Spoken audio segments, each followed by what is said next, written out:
Before we embark on this incredible journey together, I have a small, heartfelt favor to ask.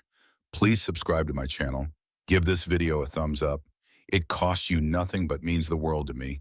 And let me know in the comments which beautiful corner of the world you're watching from. Your support truly makes all the difference. They ain't staying here, woman, not another day. The weathered face of Caleb Morrison twisted with something between fury and heartbreak as he watched the two small boys through the cabin window. 7-year-old twins, their clothes patched beyond recognition, were building stick fences around imaginary cattle in his dusty yard. The autumn wind whipped through the Colorado territory, carrying the scent of coming winter and the weight of impossible decisions. "Please, Mr. Morrison."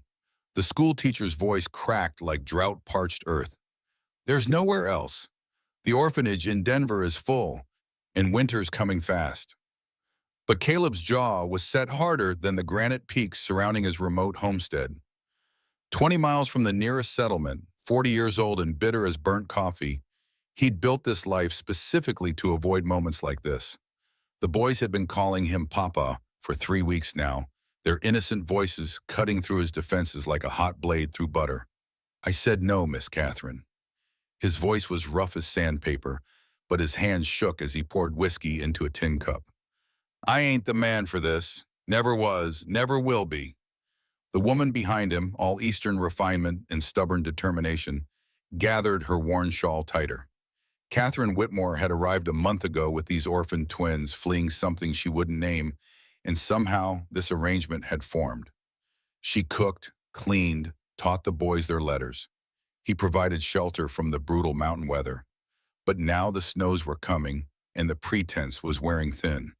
"Those children have lost everything," she whispered. "Their parents died of fever 3 months ago. I found them eating scraps behind the Mercantile in Silverton, barely alive. They've been shuffled from place to place until they landed on my doorstep." Caleb's laugh was hollow as a dead tree. "You think I don't see what this is? You think I don't know you're trying to build something here that can't be built?" Through the window, little Samuel was showing his twin brother David how to rope a stubborn tumbleweed. Their laughter carried on the wind, pure and bright against the gathering storm clouds. For a moment, Caleb's harsh expression softened, revealing something vulnerable beneath the scars, but only for a moment. "Tomorrow, Miss Catherine, you take them boys and find somewhere else. This mountain ain't got room for dreams." The woman's green eyes flashed with something dangerous, the kind of quiet fury that had once made her pick up a rifle to defend a schoolhouse full of children back in Ohio. But that was before the scandal, before the flight west, before these two broken souls had somehow found their way to this isolated cabin where a wounded man was about to make the biggest mistake of his life. Outside, thunder rumbled across the peaks, and little David called out, "Papa Caleb, come see our ranch." The word Papa hit the cabin like a gunshot, and something inside the hardest man in Colorado territory finally began to crack. The sound of that innocent word, Papa, still echoed through Caleb Morrison's dreams 3 days later as he rode the fence line of his remote mountain ranch. It had been 72 hours since he'd watched Catherine Whitmore load the twin boys into a borrowed wagon and drive away into the October snow. 72 hours of telling himself he'd made the right choice. 72 hours of lying to himself with every breath. The fence repair that should have taken an hour stretched into the entire morning as Caleb found excuses to avoid returning to the cabin. The silence there was different now. Not the comfortable solitude he'd cultivated for 15 years, but something hollow and wrong. The boys had only been there for 3 weeks, but somehow they'd left echoes everywhere. David's wooden horse still sat by the fireplace. Samuel's carefully copied alphabet letters were scattered across the kitchen table. "Damn fool woman," he muttered, yanking at a stubborn fence post. "Coming here with her sob story and her green eyes, thinking she could just—" The snap of breaking wood interrupted his thoughts. In his distraction, he'd put too much force behind the pole, and now he was holding a completely useless post. He stared at it for a long moment, then hurled it into the canyon below with a curse that would have made a saloon girl blush. Catherine Whitmore had been different from the start.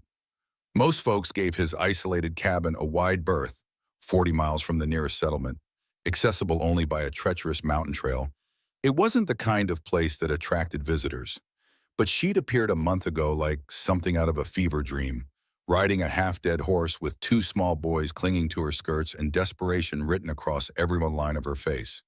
"I can cook and clean," she'd said, chin lifted with that particular Eastern brand of stubborn pride. "The boys are quiet and well-behaved. We'll work for food and shelter. Nothing more." He should have said no then. Should have pointed her toward the trading post in Silverton and wished her well.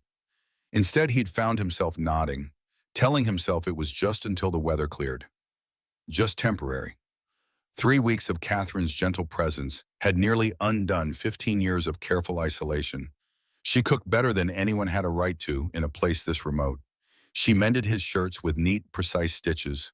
She read to the boys by firelight in the evenings, her cultured voice weaving stories that made even Caleb pause in his whittling to listen. And the boys, Lord help him, those boys. Samuel with his serious dark eyes and careful questions about everything from cattle brands to cloud formations. David with his infectious grin and his habit of trailing behind Caleb like a devoted puppy, chattering about everything and nothing. Papa Caleb, why do the mountains turn purple at sunset? Papa Caleb, can you teach me to throw a rope like you? Papa Caleb, are you sad because you don't have a family? That last question, asked with 7-year-old innocence while they worked together to repair a broken gate, had nearly brought him to his knees. Because the answer was yes, he was sad. Had been sad for so long he'd forgotten what anything else felt like. The sound of approaching hoofbeats pulled him from his brooding. Caleb's hand moved instinctively to the colt at his hip as he scanned the ridge above. Visitors to his remote homestead were rare, and in his experience, they usually brought trouble. What he saw made his blood run cold. 4 riders were making their way down the rocky trail, moving with the lazy confidence of men who expected to get their way. Even at this distance, Caleb could see they were well-armed and well-mounted. The kind of men who made their living taking what they wanted from folks who couldn't fight back. His mind immediately went to Catherine and the boys, and his heart started pounding with a kind of fear he hadn't felt in years. Where had she gone when she left his cabin 3 days ago? The leader of the 4 riders was a man Caleb recognized with sinking dread. Jonas Fletcher, a bounty hunter with a reputation as black as his soul. Fletcher had been through these mountains before, always trailing some poor soul who'd crossed the wrong people back east. He was the kind of man who'd drag a debtor's widow back to Boston in chains if the price was right, or track down a runaway teacher who dared to speak against the wrong politician. The fact that he was here now, just 3 days after Catherine's departure, couldn't be coincidence. "Morrison," Fletcher called out as he rode up, his 3 companions spreading out in a practice formation that blocked any escape routes. "Heard you had visitors recently. A woman and 2 boys?" Caleb kept his expression carefully neutral, though every instinct screamed at him to reach for his rifle.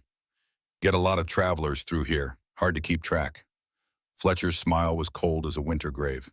"Come now, Caleb. We both know this place ain't exactly on the main road." Pretty young thing, Eastern accent, traveling with twin boys about 7 years old. Ring any bells? Maybe. Caleb's hand rested casually on his gun belt, close enough to his Colt to draw if needed. "Depends on why you're asking." "Well, seems Miss Catherine Whitmore has some folks back in Ohio mighty concerned about her whereabouts." Fletcher pulled out a folded paper, letting it flutter in the mountain wind. "Official warrant here says she kidnapped those boys from their legal guardian. Substantial reward for her safe return." The words hit Caleb like a physical blow, but he kept his face stone still. "That's so?" "Indeed it is." Fletcher's eyes glittered with malicious amusement. "Now, the way I figure it, a woman alone with 2 young boys wouldn't have made it far in this country. Probably holed up somewhere nearby, waiting for the weather to clear. You wouldn't happen to know where, would you?" Caleb remembered the desperate way Catherine had clutched those boys when she'd first arrived. The fierce, protective light in her green eyes whenever anyone even looked at them sideways. The way she'd flinched when he'd raised his voice that first week, like she expected to be struck. Whatever story Fletcher was spinning, Caleb would bet his ranch it wasn't the whole truth. Like I said, hard to keep track of every drifter that passes through. Fletcher's expression darkened. Now, Morrison, I'd hate for this to get unpleasant. See, I've got a legitimate warrant here. An obstruction of justice carries serious consequences, especially for a man living this far from civilization, if you catch my meaning. The threat was clear as mountain air. Out here, 40 miles from the nearest law, Fletcher could do whatever he pleased and tell whatever story he wanted afterward. But Caleb had been living on the edge of violence for too many years to be easily intimidated. "Catch your meaning just fine," he said quietly. "Catch this too. You and your boys are trespassing on my land. I'm asking you politely to leave." The tension stretched between them like a drawn bowstring. Fletcher's companions shifted in their saddles, hands moving closer to their weapons. But Fletcher himself just laughed, a sound like breaking glass.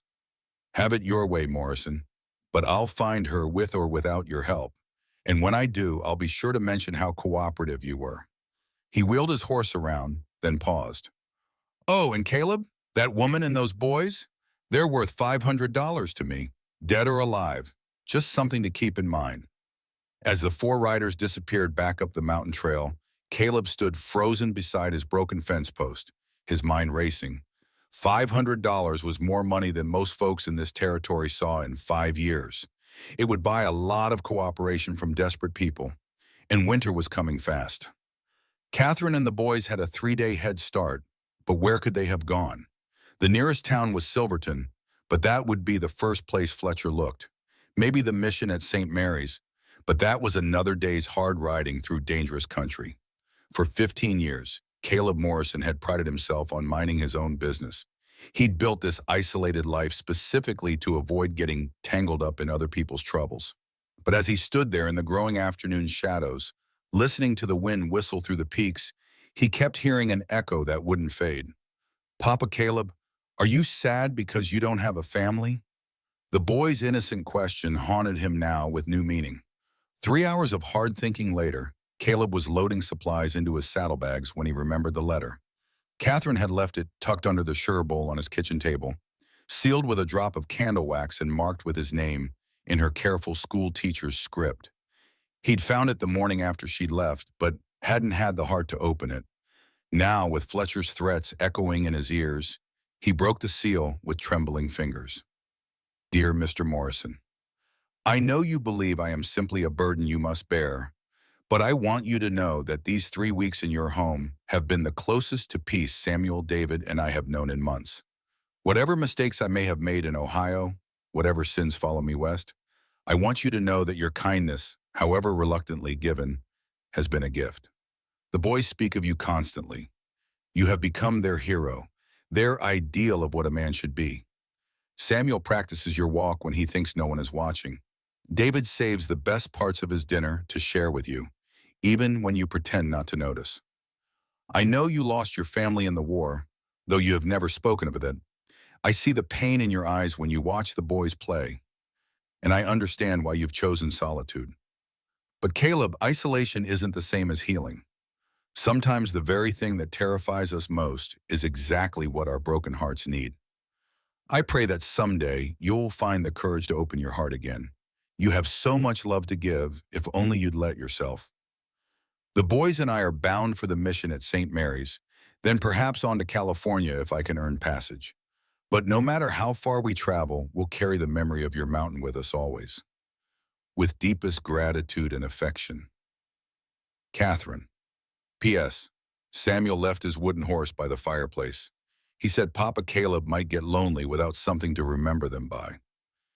Caleb's hands shook as he refolded the letter. She'd known. Somehow, Catherine had seen straight through his carefully constructed walls to the wounded man beneath. More than that, she'd understood why he'd built those walls in the first place. The war had taken everything from him. His young wife, Sarah, their unborn child, his brothers, his faith in anything good or lasting. He'd come to this mountain 15 years ago to die slowly and quietly, only to discover that some kinds of dying took longer than expected. But then Catherine had arrived with her stubborn courage and gentle hands, and those two boys with their trust and laughter, and for 3 weeks he'd remembered what it felt like to be human again. He'd remembered what it felt like to be needed, to be called Papa by voices that made the words sound like a prayer, and he'd thrown it all away because he was a coward. The sound of approaching horses interrupted his brooding, but this time it wasn't Fletcher returning. It was Tom Bradley, his nearest neighbor, riding hard with news written across his weathered face. "Caleb," Tom called out as he dismounted. "Thank God you're here. There's been trouble in Silverton. That woman and the two boys who were staying with you, they're in jail." The world tilted sideways. What happened? Some bounty hunter rolled into town this morning with the warrant, claiming she kidnapped those children. Sheriff locked them up until he can sort it out, but word is the hunter's got friends coming from Denver. They're talking about taking her back east, whether she agrees or not. Caleb felt something cold and deadly settle in his chest. "How long do we have?" "Day or two at most, but Caleb, there's something else." Tom's expression grew grave. "I was in the saloon when they brought her in. That woman fought like a wildcat when they tried to separate her from those boys. But before they dragged her away, she kept screaming something about papers. Said she had legal documents proving the boys belong with her, not with whoever's claiming them." "Where are the vice papers?" "That's just it. Nobody's seen them. Sheriff searched her belongings, found nothing. But she kept insisting they existed, kept saying someone named Morrison would vouch for her." Tom fixed Caleb with a steady look. "You know anything about papers, neighbor?" Caleb's mind raced back through the weeks Catherine had lived in his cabin. She'd been secretive about her past, yes, but careful too. Always organized, always putting important things in safe places. If she had legal documents proving her guardianship of the boys, where would she have hidden them? And then it hit him like lightning, the loose floorboard in the bedroom where she'd slept, the one that creaked every morning when she got dressed. She'd been so careful to step around it after that first week, like she was protecting something beneath. "Tom," he said quietly, "I need you to ride to Silverton and tell the sheriff I'm coming. Tell him Caleb Morrison has information about Catherine Whitmore's case, and he'd better keep her and those boys safe until I get there." "What kind of information?" Caleb was already heading for the cabin, his heart pounding with something that felt dangerously like hope. "The kind that's going to change everything." The loose floorboard yielded its secret with a soft groan of protesting wood, a oilcloth packet wrapped tight and secure, containing documents that would either save Catherine Whitmore or seal her fate. Caleb's hands trembled as he unfolded the papers by lamplight. Legal documents from Ohio, all bearing official seals and signatures. Custody papers naming Catherine as legal guardian of Samuel and David Henley, signed by a judge and dated 6 months ago. A death certificate for their parents.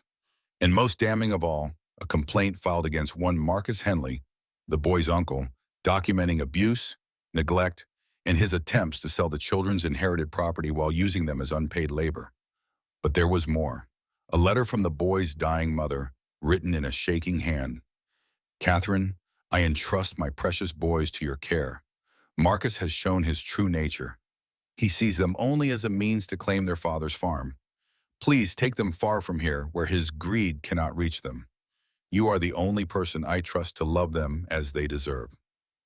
The final piece was a train ticket stub, not stolen passage as Fletcher had implied, but legally purchased transportation for a woman and 2 children, dated just days after the custody hearing. Catherine hadn't kidnapped the boys. She'd saved them. "Son of a bitch," Caleb breathed, understanding flooding through him like cold mountain water. Fletcher wasn't working for justice. He was working for Marcus Henley, a man who wanted those children back not out of love, but for their inheritance. He was stuffing the documents into his saddlebags when another thought struck him. If Catherine had hidden these papers, why hadn't she told him about them? Why had she let him believe she might be running from something shameful? The answer came with painful clarity. Because she'd learned not to trust easily. Because she'd been betrayed before by people who should have protected her. Because she'd seen the doubt in his eyes and had been preparing for the moment when he too would choose not to believe her. Just like he had 3 days ago. Caleb saddled his horse in record time, his mind already calculating the fastest route to Silverton. 40 miles of treacherous mountain trail, most of it in darkness. But Dawn, his sure-footed mare, had made the journey dozens of times, and she could find her way even in starlight. As he prepared to mount up, something small and wooden caught his eye in the cabin doorway. Samuel's horse, forgotten in the rush of departure. The boy had carved it himself from a piece of pine, spending hours whittling and sanding until it was smooth as silk. It wasn't much to look at. The proportions were wrong, and one leg was shorter than the others, but it had been crafted with 7-year-old love and pride. Caleb picked up the little horse and tucked it into his coat pocket, right over his heart. The ride to Silverton passed in a blur of starlight and determination. Dawn picked her way carefully down the rocky switchbacks, her breath steaming in the cold mountain air. With each mile, Caleb found himself remembering more details from Catherine's time in his cabin. The way she'd flinched when he'd spoken harshly, the fierce protectiveness that had flared in her eyes whenever anyone had questioned her relationship to the boys, the careful way she'd counted every penny when purchasing supplies in town. A woman running from kidnapping charges wouldn't have behaved that way, but a woman protecting two innocent children from a greedy relative? A woman who'd been forced to choose between legal procedures and immediate action to save the ones she loved? That woman would do exactly what Catherine had done. Dawn's hooves rang against the cobblestones of Silverton's main street as false dawn painted the eastern sky. The jail was a small stone building next to the sheriff's office, and warm light spilled from its windows. Caleb could see shadows moving inside, multiple figures, which meant the boys were likely still with Catherine. Sheriff Pete Hawkins was an old friend, a man who'd served with honor during the war, and had come west seeking the same kind of peace Caleb had found. If anyone would listen to reason, it would be Pete. But as Caleb dismounted in front of the jail, he saw something that made his blood run cold. 4 horses tied to the hitching post outside the saloon across the street. Well-fed horses with expensive tack, bearing saddlebags that bulged with supplies for a long journey. Fletcher and his men were already here, and if Caleb knew anything about bounty hunters, they wouldn't wait for legal niceties like proper hearings or evidence. They'd take Catherine and the boys at first light, legal documents or not. He had maybe an hour to save the only family he'd ever truly wanted. Sheriff Pete Hawkins looked like he'd aged 10 years overnight, his usually neat appearance disheveled and his eyes shadowed with exhaustion. "Caleb," he said with obvious relief as he opened the jail door, "Tom Bradley said you might be coming. Please tell me you've got something that makes sense of this mess." "I've got legal document that'll clear this whole thing up," Caleb replied, patting at his saddlebags. "But first, I need to see her."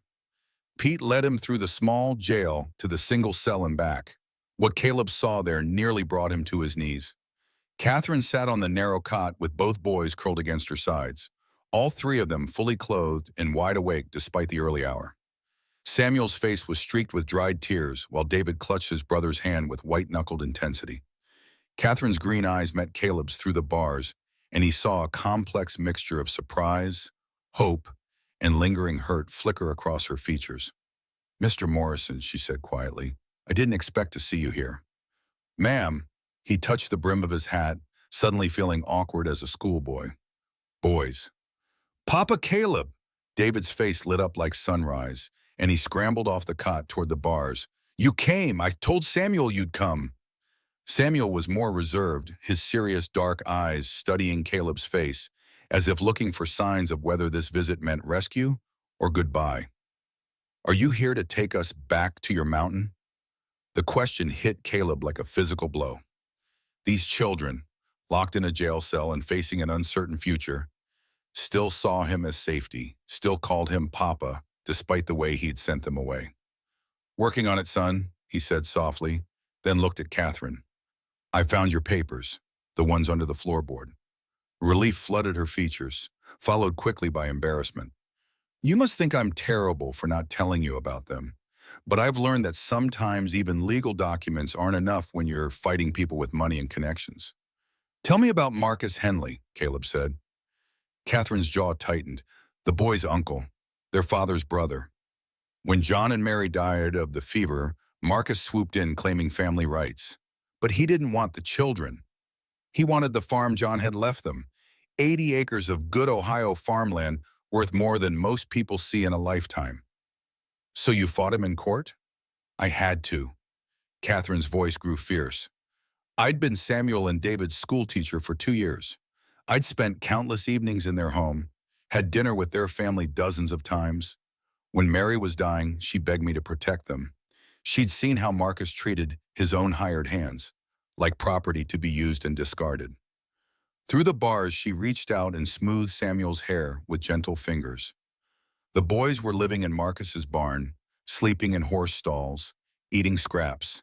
7 years old and working from dawn to dusk like grown men.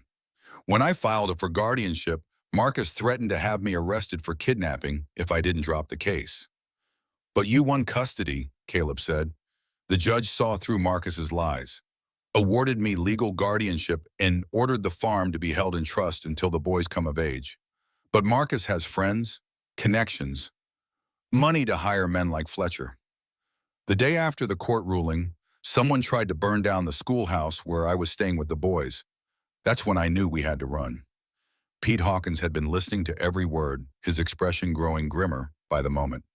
Caleb, those documents you mentioned, I need to see them, because Fletcher's got papers too, and his story's considerably different. Caleb handed over the oilcloth packet. Everything's there, Pete. Court documents, custody papers, even a letter from the boy's dying mother asking Catherine to protect them. As Pete spread the papers on his desk, studying them by lamplight, Caleb moved closer to the cell. Catherine, why didn't you tell me about this from the beginning? Why did you let me think you might be running from something shameful? Her smile was shown in knowing. Because I've learned that even good men can be convinced to doubt a woman's word when money's involved. Because I've seen how quickly heroism turns to suspicion when someone suggests a woman might be lying. I should have trusted you.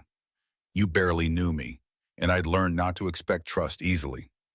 Samuel had been listening to the adult conversation with the solemn intensity that seemed to mark both boys. Now he spoke up, his voice small but clear. Papa Caleb, are the bad men going to take us back to Uncle Marcus? The question hung in the air like smoke, and Caleb saw Catherine's hands tighten protectively around both children. Whatever happened next, he wouldn't let these boys go back to a man who saw them as property. Not if I can help it, son, he said quietly. But even as he spoke the words, he heard the sound of boots on the boardwalk outside. Fletcher had come calling. Fletcher's entrance into the sheriff's office was theatrical and calculated. The slow swing of the door, the deliberate scrape of boot heels on wooden floors, the casual way he thumbed his hat back to reveal cold, predatory eyes. Morning, Sheriff, Fletcher drawled, his gaze taking in Pete's desk covered with Catherine's legal documents. I see you've been busy. Hope you're not letting sentiment cloud your judgment regarding that kidnapper in your cell. Morning, Jonas. Pete's voice was carefully neutral. Just doing my due diligence. These documents Miss Whitmore provided raised some interesting questions about your warrant. Fletcher's laugh was harsh as winter wind. Documents can be forged, Sheriff. Seals can be faked. But my warrant comes directly from the state of Ohio, signed by a federal judge. That trumps any local paperwork she might have cobbled together. From his position near the cell, Caleb watched Fletcher's performance with growing fury. The man was smooth, he'd give him that. Professional and confident, speaking with the authority of law and order. But Caleb had spent enough years reading men's souls to recognize the predator beneath the badge. Federal warrant or not, Pete said carefully, I've got questions about jurisdiction. These boys are allegedly Ohio residents, but they're currently in Colorado territory. Don't know if your paperwork gives you authority to— Sheriff Hawkins? Fletcher's voice dropped to something dangerously quiet. I'd hate for word to get back to Denver that you're harboring fugitives. Federal marshals take a dim view of local law enforcement that interferes with legitimate warrants. The threat was clear as mountain air. Pete's face flushed, but before he could respond, Caleb stepped forward. Interesting warrant you've got there, Fletcher. Mind if I take a look? Fletcher's eyes narrowed as he took in Caleb's presence. Morrison, should have known you'd turn up. Got a soft spot for strays, do you? Got a soft spot for the truth. Caleb held out his hand. The warrant, if you don't mind. Fletcher hesitated for just a moment, long enough for Caleb to note the slight tremor in his fingers as he handed over the folded paper. The document looked official enough, complete with seals and signatures. But something about it nagged at Caleb's mind, some detail that didn't quite fit. Then he saw it. The date on the warrant was wrong. This warrant's dated 2 weeks ago, Caleb said slowly. But according to the court documents Catherine has, the custody hearing was only 10 days ago. How do you get a warrant for kidnapping before the custody case is even decided? Fletcher's confident expression flickered. Clerical error. These things happen when you're dealing with multiple jurisdictions. Do they now?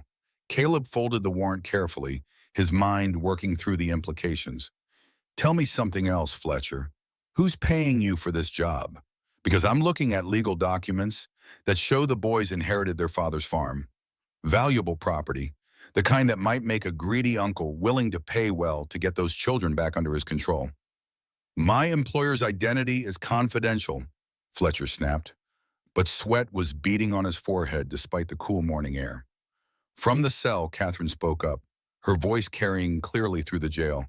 Show him the letter, Mr. Morrison. The one from Mary Henley.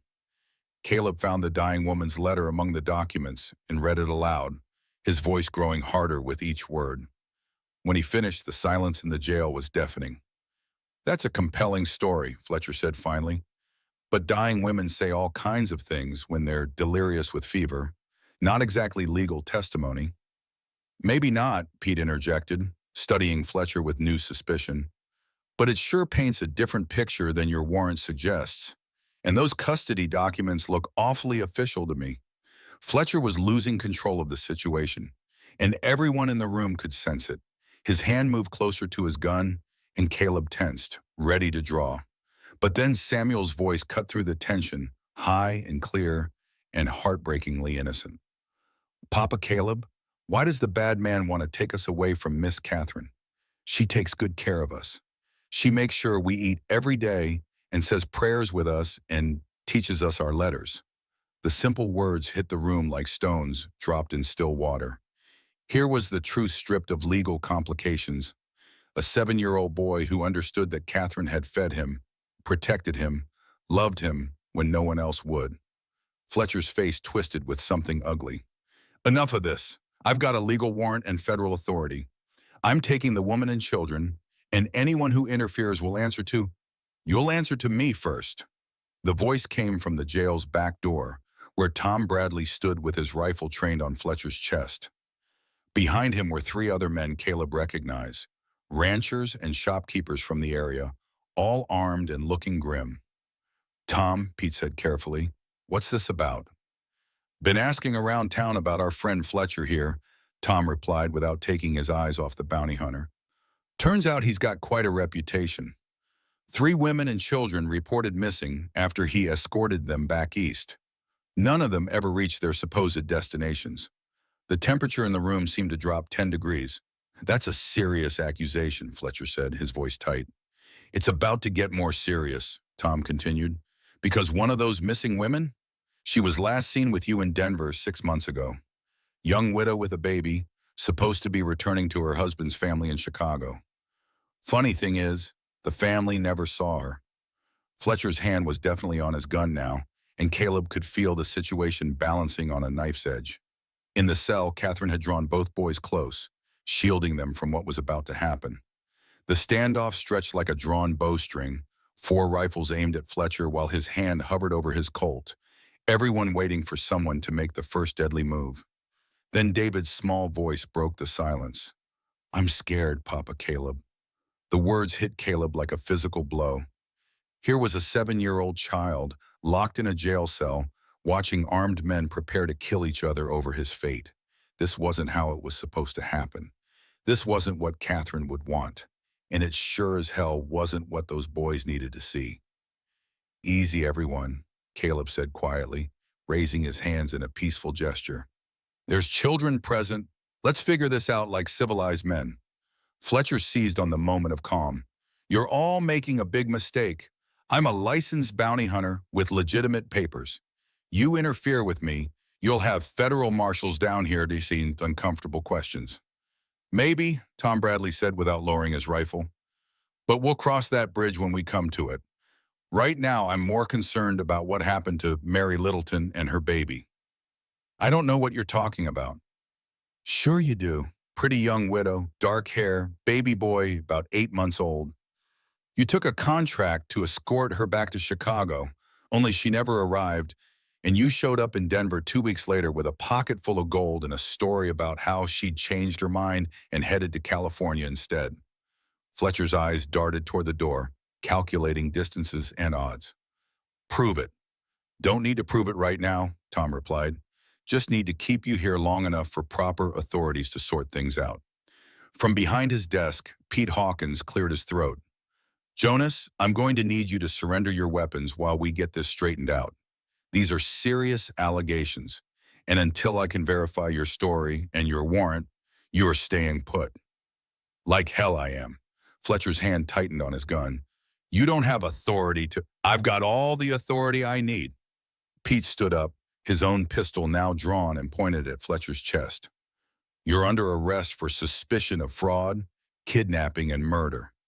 You can surrender peaceful-like, or we can do this the hard way.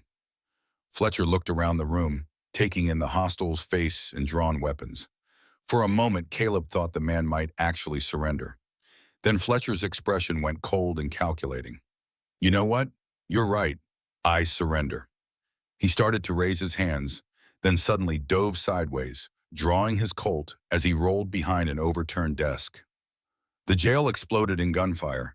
Caleb threw himself toward the cell, shielding Catherine and the boys with his body as bullets whistled overhead. Tom and his men were returning fire, their rifles booming in the confined space. Pete had taken cover behind his desk, his pistol barking as Fletcher popped up to return shots. Stay down, Caleb shouted to Catherine, who had both boys pressed against the floor of the cell. Don't move until I tell you. The gunfight lasted maybe 30 seconds, but it felt like hours. When the smoke finally cleared, Fletcher lay motionless behind the overturned desk, his expensive clothes soaked with blood. Tom Bradley was checking his men for injuries, while Pete cautiously approached the fallen bounty hunter. Is he dead? Caleb asked. Pete knelt beside Fletcher, feeling for a pulse. Near enough. Got maybe minutes left. Fletcher's eyes opened, focusing with effort on Pete's face. You don't understand, he whispered. There's more coming. Henley hired others. Won't stop until— His voice trailed off, and Pete leaned closer. Until what? What won't stop? But Fletcher's eyes had gone glassy, and his breathing had stopped. Whatever secrets he'd been carrying about Marcus Henley's plans died with him. Caleb turned to check on Catherine and the boys. They were unhurt, but badly shaken, all three pressed together in the corner of the cell. Samuel was trying to comfort his younger brother, while Catherine stroked both their hair with trembling hands. Is it over? She asked quietly. This part is, Caleb replied, pulling out the cell keys Pete had dropped during the gunfight. But Fletcher said there are others coming. We need to get you and the boys somewhere safe. As the cell door swung open, both boys launched themselves at Caleb, their small arms wrapping around his waist as they burst into tears. The sound of their crying cut through him like a blade, and he found himself kneeling on the jail floor, holding them both while his own eyes burned with unshed tears. It's all right, he whispered into their hair. Papa Caleb's here now. Nobody's going to hurt you. Over their heads, his eyes met Catherine's. She was watching him with an expression he couldn't quite read. Hope, gratitude, and something deeper that made his heart pound. We need to talk, she said softly. Yes, he agreed, we do. But first they needed to get these children away from the smell of gunpowder and death. The ride back to Caleb's mountain cabin took place in unusual formation. Catherine on borrowed horse with David riding behind her, Samuel perched in front of Caleb on Dawn, and Tom Bradley bringing up the rear with his rifle ready for trouble. The boys had been unnaturally quiet since leaving Silverton, the violence they'd witnessed settling over them like a heavy blanket. Samuel kept turning in the saddle to make sure the others were still following, while David clung to Catherine with both arms wrapped around her waist. How much farther, Papa Caleb? Samuel asked as they climbed the winding mountain trail. About an hour more, son. You holding up all right? The boy nodded, but Caleb could feel the tension in his small frame. 7 years old was too young to see men die, too young to understand the kind of greed that would turn children into property to be bought and sold. Behind them, Catherine was having a quiet conversation with David, her voice too low to carry over the sound of horses' hooves on stone. But Caleb caught fragments. Reassurances about being safe now, promises that the bad men were gone, gentle reminders that sometimes grown-ups had to do difficult things to protect the people they loved. The woman was a natural mother, Caleb realized. Not just because she could soothe frightened children or tend their scrapes and bruises, but because she understood how to help them make sense of a complicated world without destroying their innocence entirely. When they finally reached the cabin, the boys slid down from their horses, or big day memo, and ran straight for the front door, eager to be back in the place they'd begun to think of as home. Caleb watched them go, then turned to help Catherine dismount. "Thank you," she said quietly as her feet touched the ground, "for coming after us, for believing me when you saw those papers, for—" She gestured helplessly toward the cabin where the boys were already chattering excitedly about being back. "For letting you leave in the first place," Caleb supplied, "because that's what I should be apologizing for." Tom Bradley cleared his throat from his position near the horses. "Folks, I don't mean to interrupt, but we need to discuss security. Fletcher said there were others coming, and dead men don't collect bounties. Henley's going to send replacement hunters, and next time they might not be so concerned with legal niceties." Caleb nodded grimly. "The cabin's defensible, but only if we see them coming.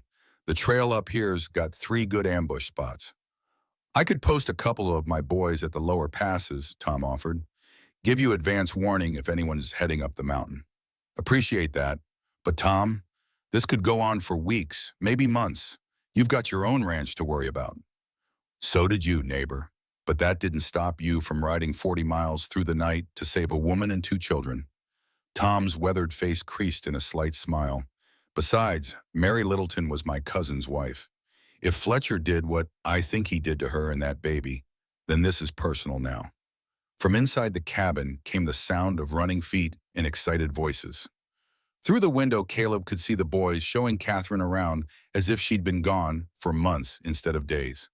Samuel was explaining how he'd arranged the firewood while David demonstrated the proper way to work the water pump. "They missed this place," Catherine said, following his gaze. "They missed you." "I missed them too." The admission came harder than Caleb had expected. "I missed all of you." "Then why did you send us away?" It was the question he'd been dreading, and the one he owed her an honest answer to. "Because I'm a coward. Because 15 years ago I lost everyone that mattered to me, and I decided it was safer to live alone than risk that kind of pain again." Catherine studied his face in the afternoon light. "What happened 15 years ago?" "War," Caleb said simply. "I came home from 3 years of fighting to find my wife and unborn child dead of cholera. My 2 brothers had died at Gettysburg while I was fighting in Virginia. The farm was gone, sold for taxes. Everything I'd fought to protect was just gone. So you came here. Came here to die, if I'm honest. Only dying took longer than expected." He looked toward the cabin again, where David's laughter was ringing through the open windows. "Then you 3 showed up, and for the first time in 15 years, I remembered what I'd been fighting for in the first place."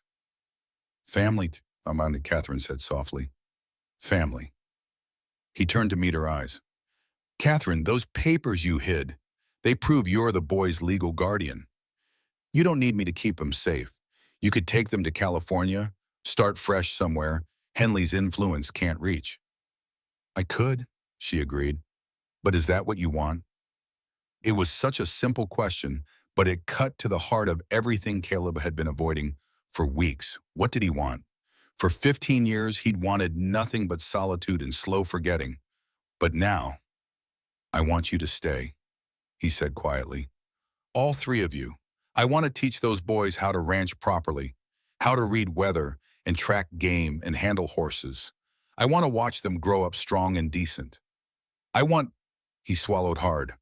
"I want to be their papa for real, not just in name." Catherine's smile was like sunrise over the mountains. "And what about me? What do you want from me?" "Everything," Caleb said simply. "I want to court you properly, with flowers and awkward conversations and long walks in the evening. I want to marry you for love, not convenience. I want to build the kind of life my first wife and I dreamed about before the war took everything away. Even though it might not last, even though there's no guarantee, especially because there's no guarantee. I spent 15 years afraid to live because I might lose again. But, Catherine, these past few days without you and the boys, that wasn't living either. That was just existing. Tom Bradley had been studiously ignoring their conversation, but now he cleared his throat again. Not to interrupt what sounds like a proposal in the making, but we should probably head inside and start planning defenses. Romance is fine and good, but it won't stop bullets if Henley sends more hunters. Caleb looked at Catherine, seeing his own determination reflected in her green eyes. Tom's right, she said. We'll have time for courtship later. Right now, we need to focus on keeping those children safe. But as they walked toward the cabin together, Caleb felt something he hadn't experienced in 15 years. Hope for the future. The attack came at dawn 3 days later, just as Tom's sentries had predicted it would. Caleb was already awake, standing watch at the cabin's front window with his rifle, when he heard the subtle whistle that meant riders approaching from the south trail. 2 short bursts, then 1 long, the signal for armed men moving with hostile intent. Catherine, he called softly toward the bedroom where she slept with the boys. Time to go. They'd planned for this. Catherine appeared within seconds, fully dressed, carrying the small pack of essential supplies they'd prepared. Behind her came Samuel and David, both rubbing sleep from their eyes but moving quickly and quietly as they'd been taught. How many? Catherine asked. Don't know yet, but we stick to the plan. Caleb checked his pistol one final time, then slung his rifle across his back. The cave's got food and water for a week. You take the boys and don't come back no matter what you hear. Understood? I'm not leaving you to face them alone. You're not. Tom's boys are positioned at the ridge, and I've got advantages they don't know about. He knelt down to the twins' eye level. Samuel, David, remember what we practiced. You stay with Miss Catherine, you do exactly what she tells you, and you keep quiet no matter what happens. Can you do that for me? Both boys nodded solemnly. Samuel stepped forward and wrapped his arms around Caleb's neck. Be careful, Papa Caleb, he whispered. We need you to come back. The simple words nearly broke Caleb's composure, but he managed to hug both boys quickly before ushering them toward the cabin's back door. The cave was a natural formation about 200 yards behind the cabin, hidden by a stand of pine trees and accessible through a narrow crack in the rock that would be invisible to searchers. Caleb had discovered it during his first year on the mountain and had gradually turned it into a well-supplied retreat for emergencies exactly like this one. He watched Catherine and the boys disappear into the trees, then turned his attention back to the approaching threat. Through his field glasses, he could see them now, 6 riders moving up the main trail, spread out in a formation that spoke of military training. These weren't bounty hunters like Fletcher. These were professional killers. The lead rider was a tall man with graying hair and the bearing of a former cavalry officer. He carried himself with the confidence of someone accustomed to command, and the way his men deferred to him confirmed Caleb's suspicion. This was Marcus Henley himself, come to collect his nephews personally. Caleb settled behind the reinforced wooden barrier he'd built inside his cabin, his rifle trained on the front door. The waiting was always the worst part, the long minutes when you knew violence was coming but couldn't do anything to hurry it along. The first gunshot came not from the front, but from the ridge where Tom's sentries were positioned. Then another, followed by shouting and the thunder of horses' hooves as the attack began in earnest. Caleb's front window exploded inward as one of Henley's men opened fire. Splinters of wood and glass filled the air, but Caleb was already moving, rolling away from his position as bullets chewed through the log walls. Morrison, a voice called from outside. This is Marcus Henley. I know you've got my nephews in there. Send them out and nobody else has to die. Go to hell, Henley, Caleb shouted back, triggering a shot through his broken window. Those boys aren't your property. They're family, my blood. You've got no right to keep them from me. Another burst of gunfire answered him, this time from multiple directions. Henley's men were trying to surround the cabin, cutting off potential escape routes. But they didn't know about the cave, didn't know Catherine and the boys were already safe. Caleb heard Tom's rifle booming from the ridge, the distinctive sharp crack of his Winchester repeater. Good. That meant at least one of the sentries was still in the fight, but return fire was coming from too many positions. Henley had brought enough men to assault the cabin and deal with the ridge position simultaneously. A burning arrow thudded into the cabin's wooden roof, followed quickly by two more. Smoke began filtering through the rafters as the shingles caught fire. They were trying to burn him out. Caleb grabbed the bucket of water he prepared for this contingency and threw it on the worst of the flames. But more arrows kept coming. Within minutes, the cabin would be fully engulfed, and he'd be forced to choose between burning alive or running into the open where Henley's guns waited. He was preparing to make his desperate break when he heard something that changed everything: the sound of children crying. Not from the cave where they should have been safe, but from somewhere much closer. Somewhere outside the cabin. "Papa Caleb!" David's voice, high and terrified and entirely too close. "Help us!" Through the smoke and broken window, Caleb could see them.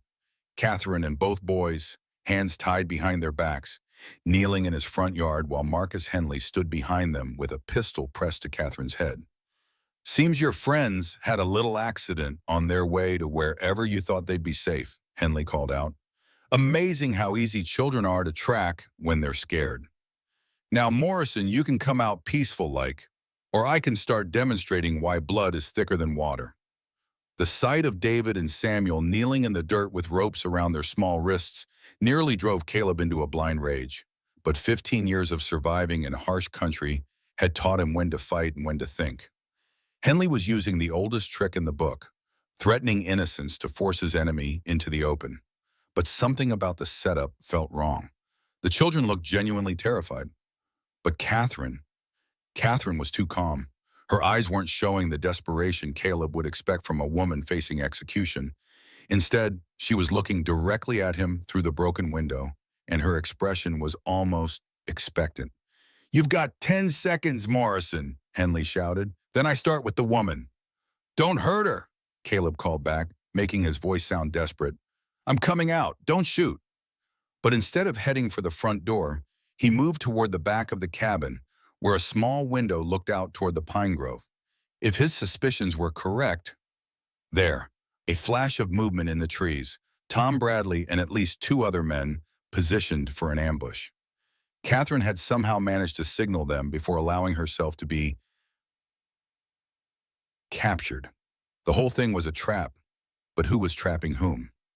Caleb made his decision.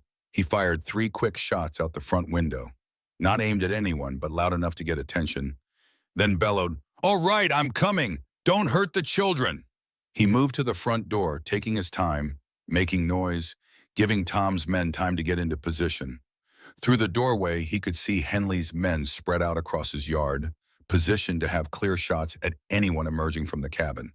But they were focused forward, not watching their backs. "Drop your weapons and come out slow," Henley ordered. Caleb tossed his rifle out the door, followed by his pistol. Then he stepped into the doorway with his hands raised, making himself a perfect target. "Let them go, Henley. This is between you and me." "Oh, it's much bigger than that." Henley's eyes were cold as winter stone. "See, you've cost me a considerable amount of money, Morrison. Fletcher was expensive, and replacing him cost even more. Then there's the legal fees, the bribes, the travel expenses. I figure you owe me at least $5,000. "I don't have that kind of money." "No, but this ranch of yours is worth something. And these boys," Henley looked down at Samuel and David with naked greed. "These boys are worth a great deal more. Their inheritance includes 80 acres of prime Ohio farmland, plus their father's stock and equipment, enough to set a man up very comfortably. So that's what this is really about. Not family, not love, just money. Money's what makes the world turn, Morrison. Something you'd understand if you hadn't buried yourself on this godforsaken mountain." Henley pressed his pistol harder against Catherine's head, making her wince. "Now those boys are coming with me, and the woman dies here unless you convince me otherwise." "Uncle Marcus," Samuel's voice was small but clear, "why are you being mean to Miss Catherine? She takes good care of us." "Shut up, boy. You'll understand when you're older." "I understand now," Samuel said with 7-year-old dignity. "You're a bad man, just like Mama said." Henley's face darkened. "Your mother was a weak woman who didn't understand the value of family loyalty. She understood plenty. This was Catherine speaking for the first time, her voice steady despite the gun at her head. She understood that you saw her children as property to be sold, not people to be loved. Love doesn't put food on the table or pay for land taxes. No, said a new voice from the tree line. But sometimes it gives people reasons to fight. Tom Bradley stepped out of the pines with his rifle trained on Henley's chest. Behind him came three other ranchers, all armed, all looking grim as death. Let the woman and children go. Henley, this ends here. Henley's men spun toward the new threat, but they were caught in the open with no cover. The smart ones immediately dropped their weapons and raised their hands. The stupid ones went for their guns and died where they stood. The gunfight lasted maybe 15 seconds. When the smoke cleared, three of Henley's men were dead, one was wounded, and the rest had surrendered. Only Henley himself remained standing, still holding his pistol to Catherine's head. "Stay back," he screamed. "I'll kill her. I swear I'll kill her." "No," Catherine said calmly, "you won't." And then she did something that surprised everyone. "Boss," she smiled. "Did you really think I'd let you capture us without having a plan? Did you think I'd risk these children's lives on hope alone?" Henley's eyes widened as understanding dawned. This was a trap? Oh yes. You see, Marcus, I spent 2 years teaching school in a frontier town before I moved to Ohio. I learned a few things about dealing with dangerous men. Catherine's voice was sweet as honey and twice as deadly.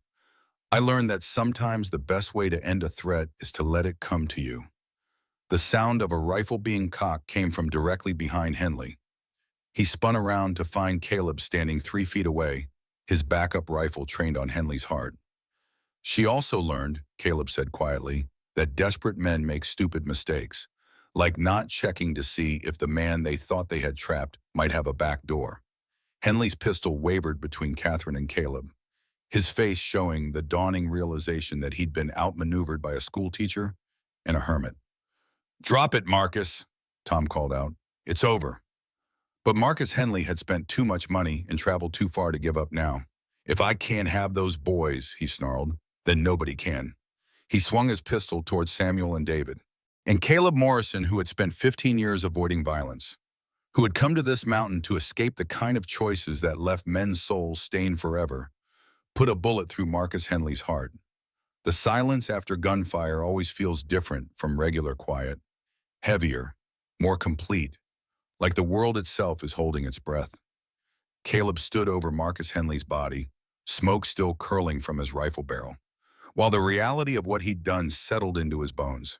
He'd killed men before during the war, but that had been different. Soldiers, shooting soldiers, violence wrapped in flags and noble causes. This was a man shot down in cold blood to protect children, and no matter how justified it might have been, the weight of it would stay with him forever. "Papa Caleb," David's voice was very small, "is the bad man dead?" Catherine was already moving, cutting the ropes from the boy's wrists with a knife Tom Bradley had handed her. Both children immediately ran to Caleb, wrapping their arms around his legs and holding on like they might never let go. "Yes, son," Caleb said quietly, setting his rifle aside so he could kneel down and properly embrace them both. "The bad man is dead. He can't hurt you anymore." "Are we safe now?" Samuel asked, his serious dark eyes searching Caleb's face for truth. "You're safe, both of you. Nobody's ever going to try to take you away from us again." Tom and his men were dealing with the survivors of Henley's gang, binding wounds and securing weapons. The wounded man would live to face trial while the others would be escorted to Denver to explain their actions to federal authorities. But all of that felt distant and unimportant compared to the weight of 2 small boys clinging to him, like he was their anchor in a storm. "Catherine," he said, looking up at her over the boys' heads. "You all right?" She nodded, though he could see the aftermath of violence in her eyes, the shaky relief that came after surviving something terrible. "I'm fine. We're all fine." She paused, studying his face. "Are you?" It was a loaded question. Was he all right with having killed a man? With the violence that had torn through his peaceful mountain refuge? With the knowledge that the boys had witnessed their uncle's death at his hands? "I will be," he said finally. "We all will be." Tom Bradley approached, his weathered face grim but satisfied. "I'll take the survivors to town, get this mess sorted out with the law. But Caleb, that shooting, It was clean and justified. Henley was going for the children. Every man here will swear to it. Appreciate that, Tom. No need for appreciation between neighbors. Tom looked around at the bullet-scarred cabin, the bodies in the yard, the general destruction. Going to take some work to get this place back to normal. We'll manage, Catherine said firmly. This is our home now. A little gunpowder and blood won't change that. Our home. The words sent something warm through Caleb's chest, despite everything that had happened. She was claiming this place, claiming him and the boys as family worth fighting for. After Tom and his men had loaded the bodies and departed with their prisoners, the four of them stood in the yard surveying the damage. The cabin's roof was partially burned, several windows were shot out, and bullet holes peppered the log walls. But the structure was sound, and most of the damage could be repaired given time and effort. Well, Catherine said with determined cheerfulness, I suppose we'd better get started. Boys, go gather all the glass fragments from around the windows. Carefully, I don't want anyone getting cut. As Samuel and David ran off on their task, Caleb found himself alone with Catherine for the first time since the attack began. That was incredibly dangerous what you did, he said quietly, letting yourselves be captured like that. It was the only way to get close enough to Henley without him shooting you from a distance. Catherine's voice was matter-of-fact, but her hands were trembling slightly. Besides, I knew you'd figure out it was a trap. I've watched you think through problems, Caleb. You don't miss details. I almost did miss it. If I hadn't seen Tom moving in the trees, but you did see him, and you played your part perfectly.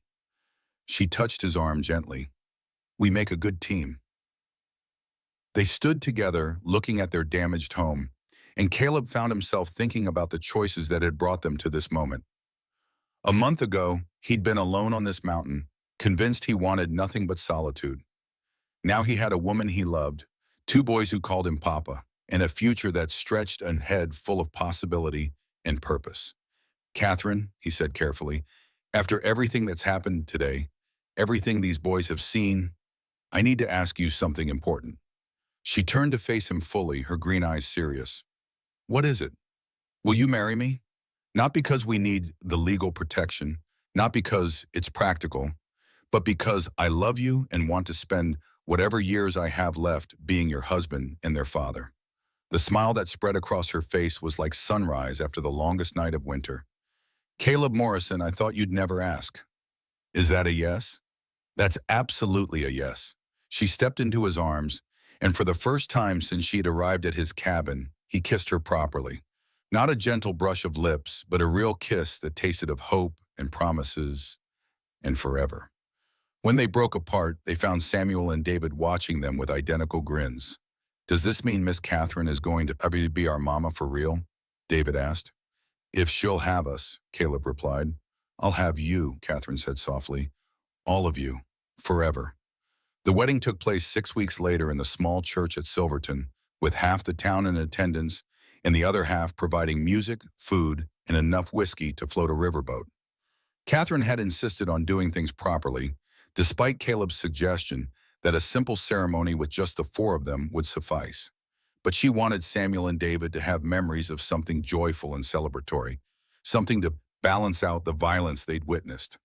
And truth be told, Caleb found himself enjoying the preparations, choosing his best clothes, practicing the words he'd say, watching Catherine sew herself a wedding dress from fabric ordered special from Denver.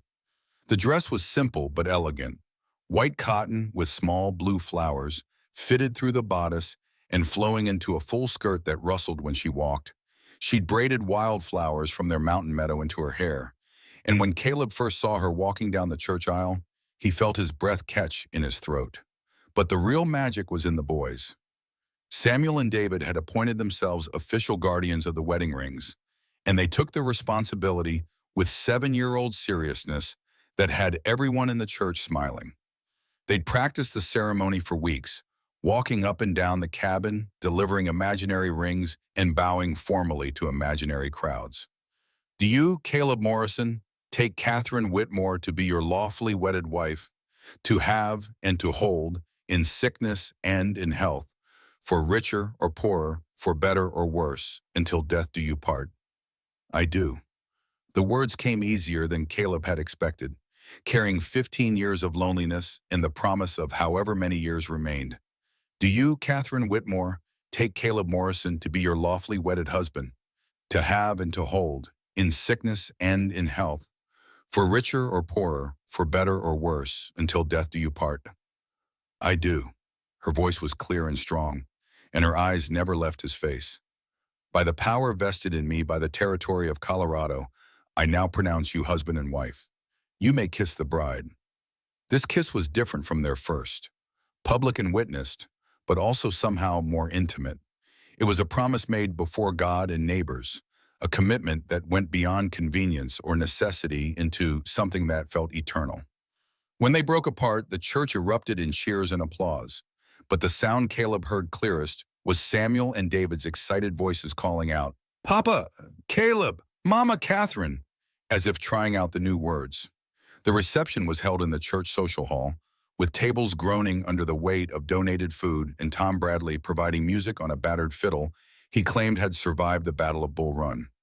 Caleb danced with his new wife while the boys took turns spinning around the floor with various townswomen who insisted on teaching them proper ballroom manners. As evening shadows grew long, people began drifting home to their own lives and families.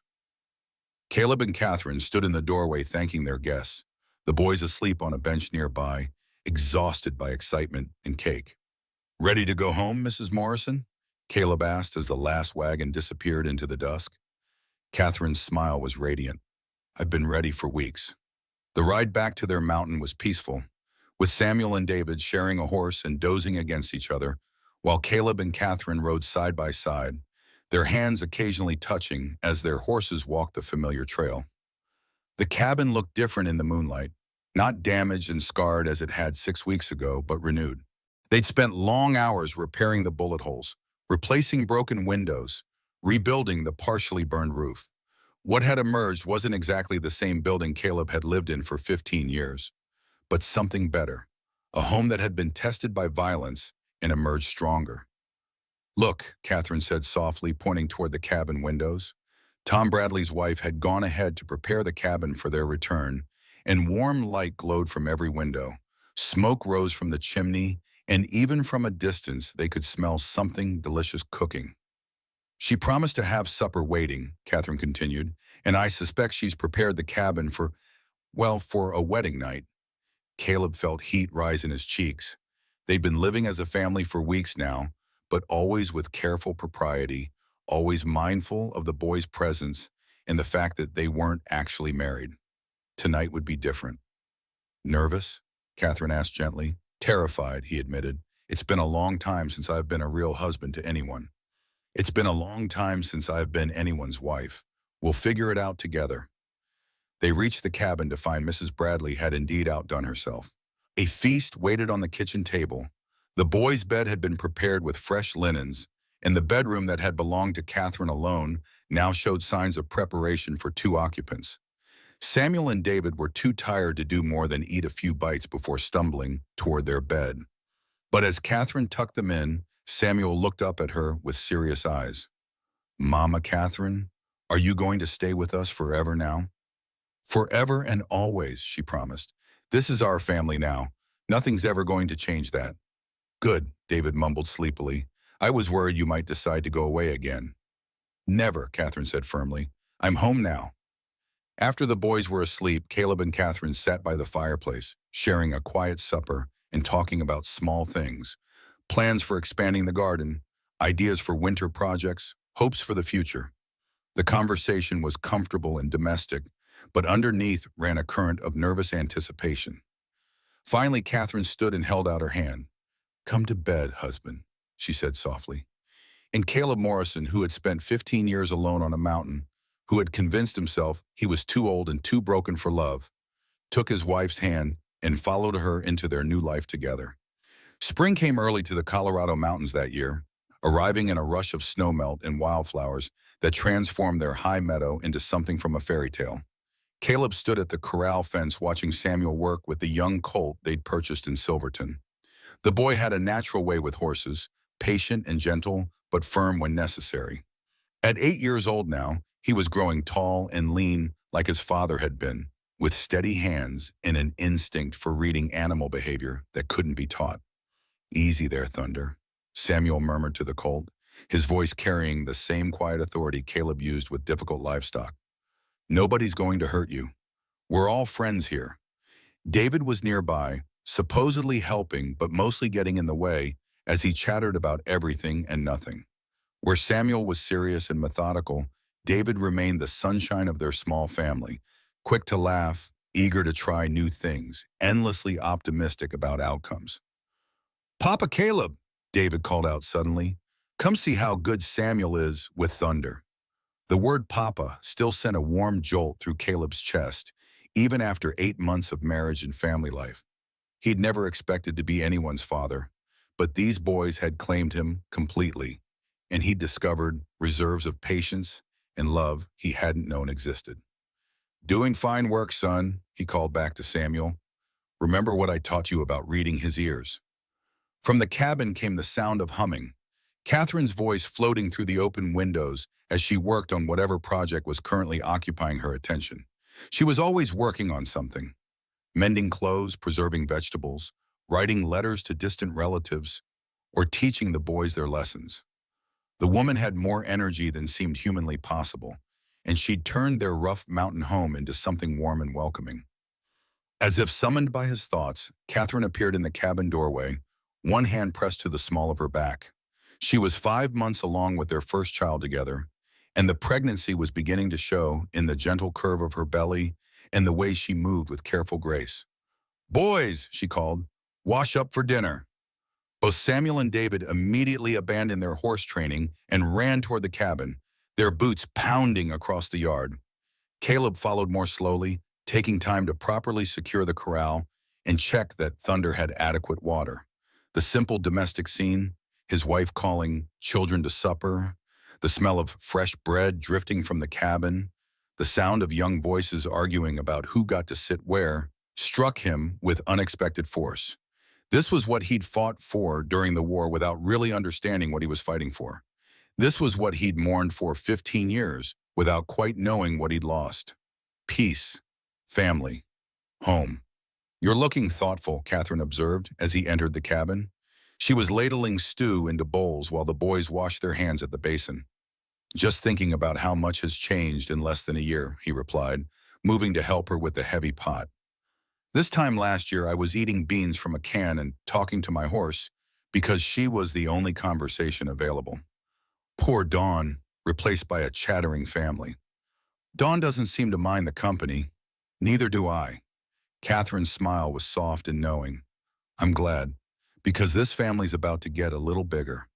She patted her belly gently, and Caleb felt the familiar mixture of excitement and terror that came with thinking about becoming a father to a baby. Samuel and David had arrived already formed, with personalities and needs he could understand. A baby would be different, completely dependent, utterly trusting, requiring kinds of care he'd never provided. "Nervous?" Catherine asked, reading his expression easily. "Terrified," he admitted, echoing words he'd spoken on their wedding night. "Good. Fear keeps you careful. And Caleb, you're going to be wonderful with this baby. I've watched you with the boys. You have more patience and gentleness than you give yourself credit for." Dinner passed in the usual chaos of family conversation, David recounting every detail of his day, Samuel asking thoughtful questions about ranch management, Catherine sharing news from her correspondence with relatives back east. It was loud and messy and absolutely perfect. After the boys were in bed, Caleb and Catherine sat on their small porch watching stars emerge over the mountain peaks. The night air carried the scent of pine and wildflowers, and somewhere in the distance, an owl called to its mate. "Do you ever miss it?" Catherine asked quietly. "The solitude? The simplicity of living alone?"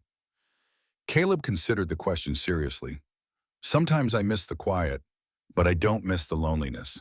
And I definitely don't miss the feeling that my life didn't matter to anyone. It matters now." "Yes, it does." He reached for her hand, marveling at how natural the gesture had become. "Catherine, I need to tell you something." She turned to face him more fully, concern flickering in her eyes. "What is it?" "I love you, not just because you gave me a family, not just because you saved me from slowly dying alone on this mountain, but because of who you are. Your courage, your stubborn refusal to give up on people, your ability to see the best in everyone, even in a bitter old hermit who tried to send you away. You're not old, she protested with a laugh, and you're definitely not bitter anymore. I love the boys like they were my own blood. I love this life we've built together. And I love the baby you're carrying. Our child, the first person who'll be born into this family instead of adopted into it. Catherine's eyes were bright with tears. I love you too, Caleb Morrison, more than I ever thought possible. You gave us a home when we had nowhere else to go. You fought for us when no one else would. You chose us when you could have chosen safety. They sat in comfortable silence, hands linked, watching the stars wheel slowly overhead. Tomorrow would bring its own challenges: cattle to tend, fences to mend, lessons to teach, crops to plant. The life of a mountain rancher was never easy, and adding children to the equation made everything more complicated. But tonight, surrounded by the vast silence of the Colorado wilderness, Caleb Morrison felt something he had never expected to feel again. He felt complete. 2 years later, on a golden September morning, when the aspen leaves were just beginning to turn, Caleb Morrison stood in his dooryard watching his family and marveling at the strange turns life could take. Catherine sat in the rocking chair he'd built for her during her pregnancy, nursing their daughter Sarah, named for his first wife, a gesture of forgiveness and remembrance that had moved him to tears when Catherine had suggested it. At 10 years old, Samuel was teaching his younger brother David how to braid leather reins, their dark heads bent together in concentration. The sight of them, healthy and strong and utterly secure in their place in the world, still had the power to stop Caleb's breath. "Papa," David called out suddenly, "look who's coming." A rider was making his way up the mountain trail. Tom Bradley, by the look of him, though he was moving faster than his usual leisurely pace. As he drew closer, Caleb could see excitement written across the man's weathered features. "Caleb!" "Catherine," Tom called out as he dismounted. "You'll want to hear this news." "What's happened?" Catherine asked, looking up from the baby. "Got a letter from Denver yesterday, from a lawyer representing the territorial government." Tom pulled a folded paper from his coat pocket, grinning like a man who'd struck gold. "Seems there's going to be a reward.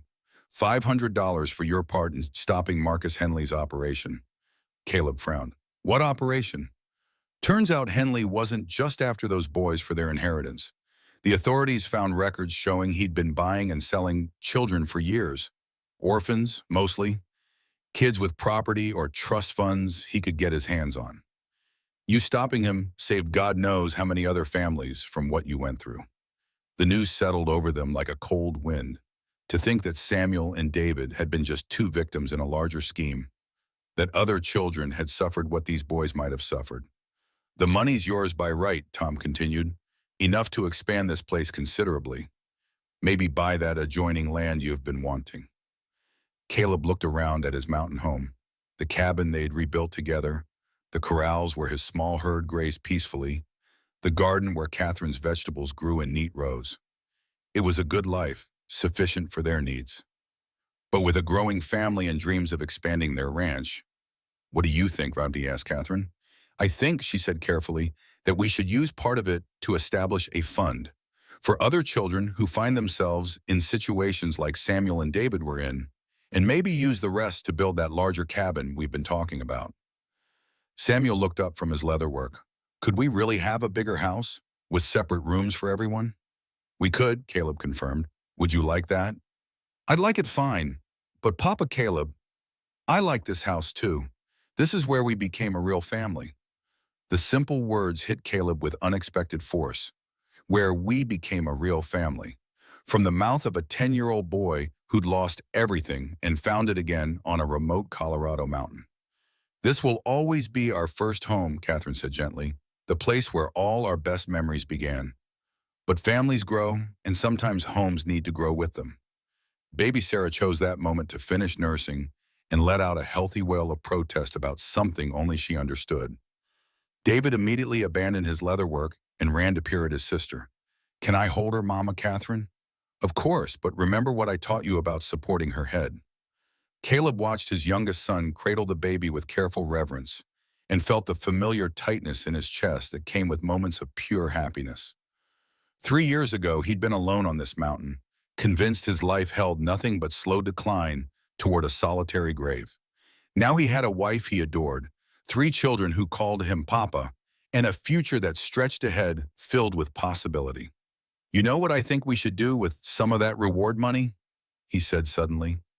"What's that?" Catherine asked. "Buy Thunder a proper saddle. Samuel's getting too good a horseman to be riding bareback much longer." Samuel's face lit up with the kind of joy that made all the struggles worthwhile. "Really? A real saddle? Just for me?" "Just for you, son. A horseman needs proper equipment." As the family continued discussing plans for the future, Caleb found himself thinking about the strange journey that had brought them all to this moment. If Catherine hadn't appeared at his door with 2 frightened boys, if he hadn't found the courage to ride after them when Fletcher threatened their safety, if any of a dozen small decisions had gone differently, but they hadn't gone differently. Somehow, against all odds, the broken pieces of 4 separate lives had fit together into something beautiful and complete. The afternoon sun was painting the mountains in shades of gold and purple, and the air carried the promise of autumn's abundance. Somewhere in the distance, a hawk called to its mate, and the sound echoed off the canyon walls like a blessing. Caleb Morrison looked at his family, his wife nursing their daughter, his sons planning adventures with their promised saddle, his friend Tom sharing in their joy, and felt the truth settle deep in his bones. He was home. They all were, and no amount of money or land or success could improve on the simple miracle of belonging to people who loved you back. "Thank you," he said quietly, not entirely sure if he was addressing his family, the mountain, or something larger and more mysterious. But the mountain caught his words and echoed them back, and for just a moment, it sounded like the voice of every prayer he'd ever whispered into the darkness. If this story touched your heart like it touched mine in the telling, I'd be deeply grateful if you'd share it with someone who needs to be reminded that it's never too late to open your heart to love. Sometimes the family we're meant to have finds us in the most unexpected ways, in the most unlikely places. Until we meet again in the next story, may you find your own mountain of peace and the courage to let love in when it comes knocking at your door.